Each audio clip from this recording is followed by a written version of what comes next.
Radhe Radhe everyone. स्वागत है आपका आपके अपने यूट्यूब चैनल राधे की कृपा में। आज मैं आपको ठाकुर जी की बहुत ही सुंदर कहानी श्रवण करवाऊंगी, तो आप वीडियो को एंड तक जरूर देखिए। एक बार मथुरा के निकट एक गांव में एक छोटी लड़की रहती थी।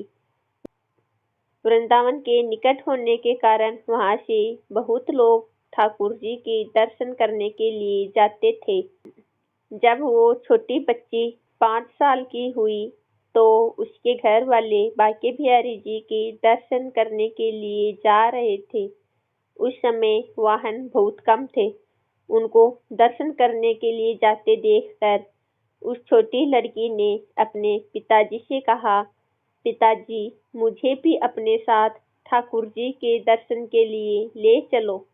पिताजी ने कहा, बेटा, आप अभी छोटे हो, इतना चल नहीं पाओगे।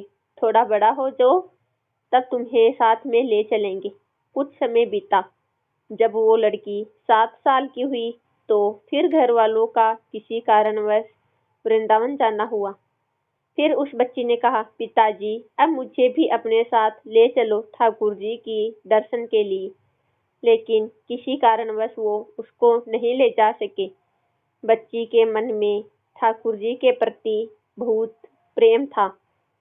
वह बस उनका मन से ही चिंतन करती रहती थी और दुखी भी होती थी कि वह आज तक ठाकुर जी के दर्शन को नहीं जा सकी। गांव में उसके सभी सहपाठी प्रभु के दर्शन कर चुके थे। जब वो ठाकुर जी के मंदिर और उनके रूप का वर्णन करते तो इस बच्ची के मन में उनके दर्शन की ललक और भी बढ़ जाती। समय अपने पंख लगाकर बढ़ता गया। कहीं अवसर मिले जाने पर शायद उसके भाग्य में ठाकुर जी के दर्शन नहीं लिखे थे। जब वो 17 साल की हुई तो उसके पिताजी को उसके विवाह की चिंता हो गई। उसका विवाह तय हो गया। उस लड़की का ठाकुर जी के प्रति प्रेम के कारण उसका संयोग से वृंदावन के सबसे पास वाले गांव में विवाह तय हो गया। वह लड़की बहुत प्रसन्न थी कि अब तो उसको भी ठाकुर जी के दर्शन होंगे। जब विवाह संपन्न हुआ तो वह अपने ससुराल गई। फिर रस्म निभाने के लिए अपने घर आई। 1-2 दिन बाद वो और उसके पति जब वापस अपने घर जा रहे थे, बीच में यमुना नदी पर उसका पति बोला, तुम कुछ देर इधर बैठो, मैं यमुना में स्नान करके आता हूँ। उस लड़की का चिंतन अब ठाकुर जी की तरफ चला गया और सोचने लगी कि कब ठाकुर जी के दर्शन होंगे। उस लड़की ने लंबा घूंघट निकाल रखा था, क्योंकि गांव है, ससुराल है, और वहीं बैठ गई। फिर वो मन ही मन विचार करने लगी कि देखो, ठाकुर जी की कितनी कृपा है।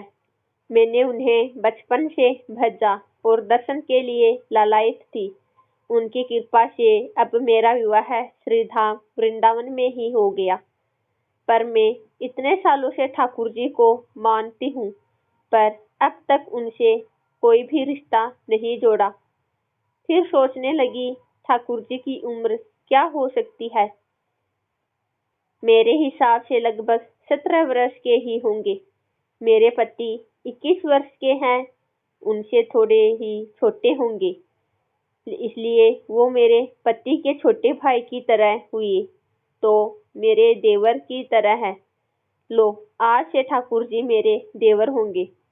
अब तो ठाकुर जी से नया संबंध जोड़कर उसको बहुत प्रसन्नता हुई और मन ही मन ठाकुर जी से कहने लगी, ठाकुर जी, आज से मैं आपकी भाभी और आप मेरे देवर होंगे। पर वो समय कब आएगा जब आप मुझे भाभी भाभी कहकर पुकारोगी। जब वो किशोरी ये सब सोच ही रही थी, तभी एक किशोरावस्था का सांवला सा लड़का उधर आ गया और कहने लगा, भाभी भाभी।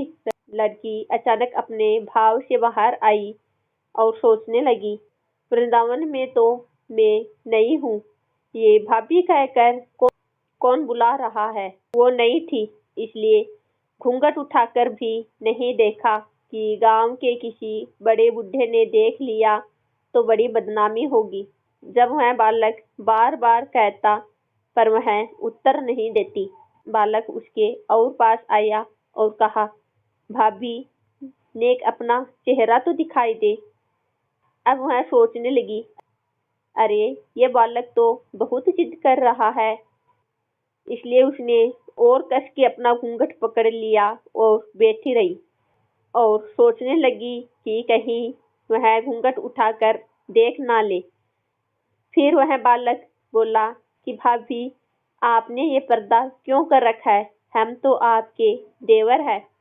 उस लड़की ने उसको एक नज़र देखा, फिर कहा, नहीं, हम आपको नहीं जानती, और घूंघट ओढ़ लिया।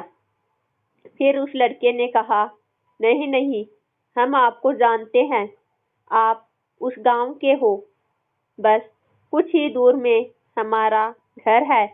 भाभी, अपना चेहरा तो दिखाओ। फिर वह लड़की बोली, जब कह दिया न, हम आपको नहीं जानते, यदि मेरे पति को पता चल गया तो बहुत मार पड़ेगी। फिर लड़का बोला, भाभी, आप तो नाराज हो रही हो। देखो, हम आपके इतने प्यारे देवर हैं, आपसे मिलने के लिए इतनी दूर तक आ गए और आप हो कि बात ही नहीं कर रहे हो। क्यों आप हमसे मिलना नहीं चाहते? और इतना कहते ही उस लड़के ने घूंघट खींच लिया और चेहरा देखा और भाग गया। थोड़ी देर में उसका पति भी आ गया। उसने अपने पति को सब बात बता दी। पति बोला, चिंता मत करो, वृंदावन बहुत बड़ा थोड़ी ही है। कभी भी किसी गली में लड़का मिल गया तो हड्डी पसली एक कर दूंगा। फिर कभी भी ऐसा नहीं कर सकेगा। तुम्हें जब भी और जहाँ भी दिखे मुझे जरूर बताना। फिर दोनों घर चले गए।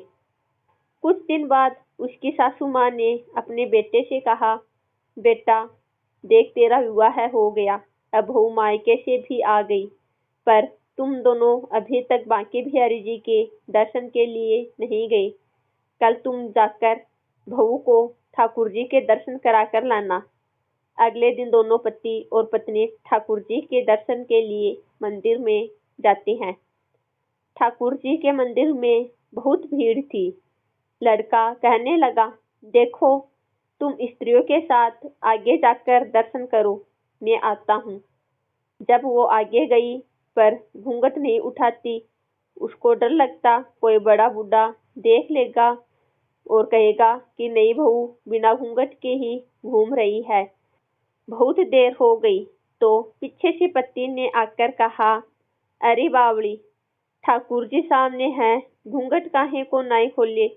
घूंघट नहीं खोलेगी तो प्रभु जी के दर्शन कैसे करेगी? अब उसने अपना घूंघट उठाया और बांके बिहारी जी की ओर देखा तो बांके बिहारी जी की जगह वो ही बालक मुस्कुराता हुआ दिखा। तब वह चिल्लाने लगी, सुनिए, जल्दी आओ, जल्दी आओ। पति जल्दी से भागा भागा आया और बोला, क्या हुआ?